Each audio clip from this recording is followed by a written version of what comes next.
Hey folks, this is another video. I haven't made videos in so long. It's fun. It's fun to talk. So I'm just gonna make maybe one or two more tonight, maybe more, I don't know. Depends on if I get on a roll or not. But, yeah, I've been reading a lot lately, and I guess I'll just catch up with everybody about what I've been, just, picking up over the weeks. So, this guy, Darwin's Angels. At first I thought it sounded a little, I don't know, weird. I picked it up from the new section at my library, and I was like, alright, well, let me see how this goes. I live in a sort of a conservative area, and we often get, I guess, more conservative toned books and movies and stuff. Not necessarily running rampant, but it's one of the little undertones. The things you'll find at this library tend to be, on occasion, a little bit more conservative, very leaning towards the right, more often than not. And I thought this was one of those books that was, one of those more conservative Catholic books responding to popular media about Dawkins and everything. And in a sense, it is. But it's more rigorous in its attempt to respond to Dawkins than just being sensationalist and quoting dogma in response to, whatever Dawkins is saying. So, yeah, Darwin's Angels, he kind of creates John Cornwell. Apparently he's known by people, but I've never heard of him before. But he's sort of a theologian. I'm not sure exactly, but he seemed to be very well read as I was reading this. He is steeped in the traditions of religion and Catholicism and all of that. He knows everything very well. He knows the history very well, but not only the history, but the lineage and the philosophies that developed over the thousands of years. 2,000 years, Christianity in particular, that developed Christianity to what it is. And basically his beef with Dawkins was that, look, it's good that you bring up these criticisms, and he kind of took a compassionate side. He sort of role plays throughout the book, acting as an angel of God or something like that. I don't know. It was an interesting twist, like an angel who's trying to help Dawkins and saw Dawkins as part of God's plan or something like that. And I thought that was sort of interesting. It could go to one extreme where this guy is thinking that any kind of dissent is actually God working for us.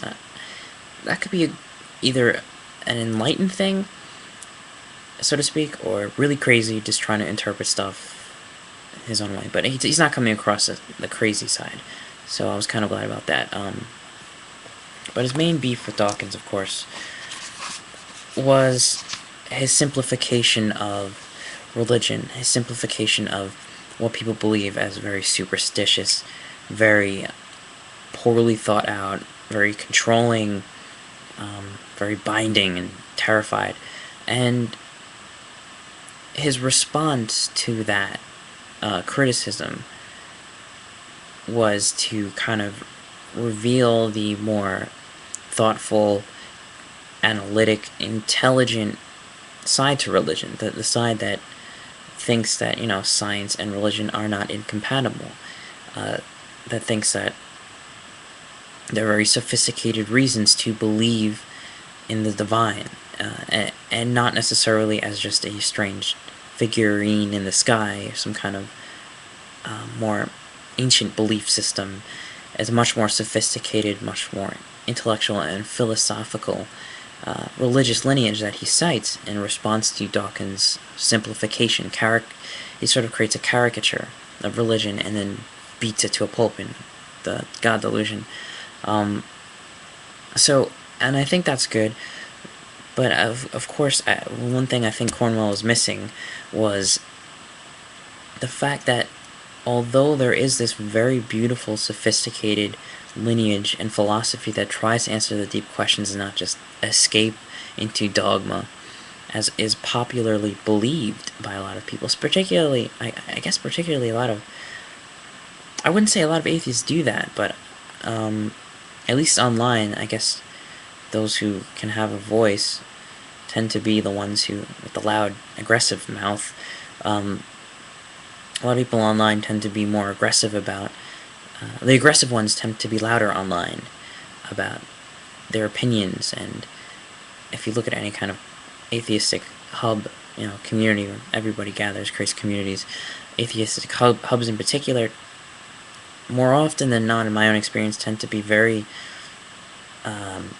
caricaturing religion and religious folk. Well, meanwhile, there's this other very sophisticated side to religion.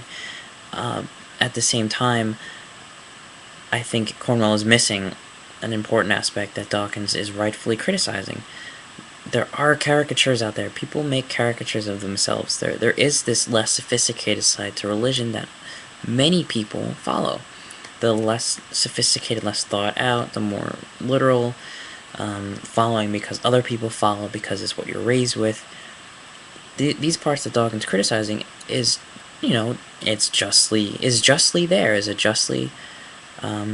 a real part of religion, as much as it is a sophisticated and philosophical attempt to understand ourselves. It is also a means of escape. It is also a means of binding meaning and culture and ideas together. It's a function of society as much as it is an attempt to understand the ultimate reality of things. So yeah, I haven't finished reading the book, but I got about halfway through, and so far that's what I'm getting. He hasn't really addressed that. He's just showing the other side of the coin, which needed to be shown. I mean, we're going to do no good if we're going to bash religion without understanding the other side of it. But we're gonna do no good if we only show the good side too, because then we won't be able to handle the middle problem, the problem of how to be sophisticated with these philosophies, how to show that there is some value in thinking like this and pondering these questions, but also how to balance that out and how to approach the problem of religion being a destructive force as much as it is a sophisticated, thinking, creative force. I know people think that one answer to this is, well, let's do without religion then. There are other ways to be sophisticated and also be and eliminate the roadblocks that religion creates. It creates the memes, the blind thinking, these sort of things that religion may incite as well. I would say yes and no. I think there are other factors besides or outside of religion that are more of the culprit than religion itself. I think we need a whole mix of things. We need people who are culturally, like Dawkins, who will criticize outright. But then we need people who can help improve the education. I mean, this is a socio-economic, political, educational, I mean, all these things go into why people believe what they believe. And if we can encourage a more scientific and not even a scientific, but just a more educated world where information is more available to people, we might be able to see a less dogmatic world. Of course, there's so much more too than just education. There's also, are they getting the right needs? Are they getting I guess overall, an information society is really useful for helping people balance out these sort of things. So religion becomes more of a reflection and less of a demand for meaning and literalness that is otherwise might be lacking in a society. So yeah, literal thinking often helps bind societies that need them. It's not just there because it's evil or anything. Literal thinking is there because something else is missing. It's part of our human nature. But spiritual thinking altogether is something that I think we share no matter what we're an ancient society or a new one. But I'll leave that to another video, and thanks for listening.